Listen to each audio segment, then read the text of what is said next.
En la ville de Caréole vivait un seigneur qui à son roi était entièrement dévoué. Il avait pour épouse une magnifique femme dont tous les hommes louaient la beauté. Cette femme mit au monde une fille qui combla le seigneur de bonheur, jusqu'à ce jour maudit où le roi eut pour l'épouse du seigneur un énorme coup de cœur. Mais elle se refusa à lui, elle l'implorait. N'était-elle pas mariée à son plus fidèle sujet? Mais le roi obstiné ordonna à son conseiller de trouver une ruse pour un jour la posséder. À l'enfant qui a vu ce qu'il n'aurait jamais dû, qui a ainsi perdu son insouciance, à l'enfant qui n'a plus dans la vie qu'une seule issue, apaiser sa douleur dans la violence de la douce vengeance.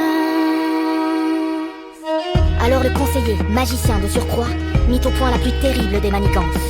Un soir que le seigneur partit au combat, le magicien donna au roi son apparence. Les portes du château s'ouvrirent au roi, et l'épouse, le prenant pour son mari, les mains en toute innocence. Mais l'enfant comprit que son père, il n'était pas, alors elle hurla au monde sa souffrance. À l'enfant qui a vu ce qu'il n'aurait jamais dû, qui a ainsi perdu son insouciance,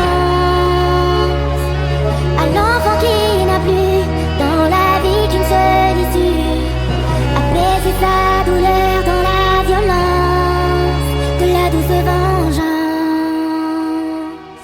Cette nuit-là, le seigneur mourut au combat. Son épouse ne se remit jamais de cette forfaiture. Uther Pendragon était le nom de ce roi, et de cette union illégitime naquit un fils, Arthur.